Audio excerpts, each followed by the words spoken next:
Helo. Helo. Shmai.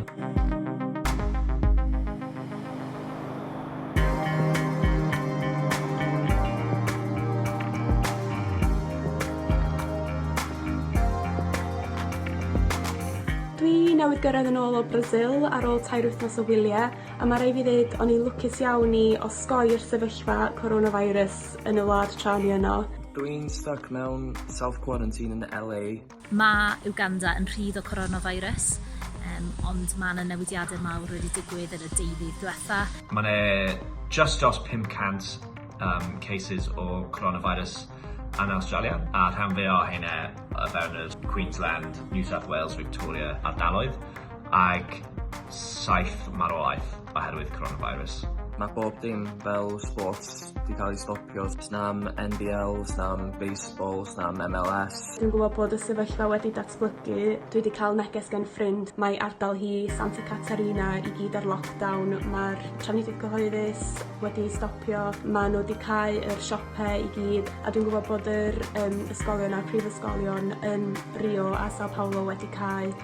Mae'r arlywydd wedi cyhoeddi bod e'n canslo nifer o digwyddiadau cyhoeddus.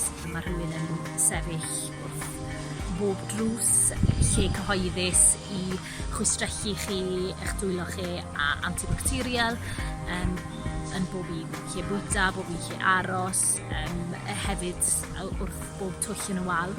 Dwi'n really ffodus bod fi'n gallu gweithio o adre. Mae yna lot o sgyrsiau'n digwydd ar hyn o bryd am beth sy'n mynd i ddigwydd efo'r holl pobl sydd mewn industries, siopau, restaurants, construction industry, mae pobl allan o waith.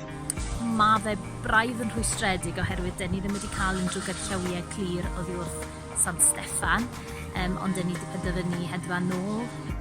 Heddiw yma, o'n i fod efo interview green card fi, a i bod yn disgwyl blwyddyn am, ond ges i bod ddoe i fod yn cael ei ganslo achos yr coronavirus. Mae lot o'r cymdeithasau lleol di dechrau creu Facebook groups i helpu gilydd allan, neu toilet paper swaps a essential swaps, a lot o pethau fel wneud trin neu siŵr bod pawb hefo digon o pethau i ddiw yn saff ac yn iach o adre. Sydd yn rili neis i weld ar ôl y holl panic buying sydd wedi bod yn digwydd. Felly mae'r sefyllfa yn mynd yn ei flaen, yn symud ymlaen, a mae'n eitha scary faint sydd wedi digwydd yn yr cwpl o ddiwrnodau ers i fi gyrraedd adre.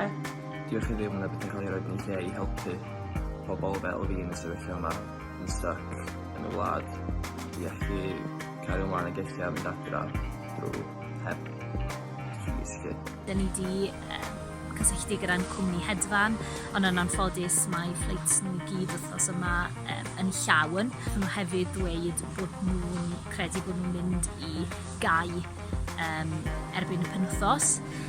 Felly dyn ni wedi gofyn cysylltu gyda cwmni arall a dyn ni wedi llwyddo i gael fflight adre i faes awyr gwahanol, ond fewn i Loegr, felly groes i bysedd.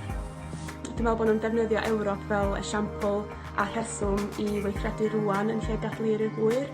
Felly, croesi bysedd bydd yr mesuriadau yna yn gweithio a bydd pawb yn cadw'n saff draw yno.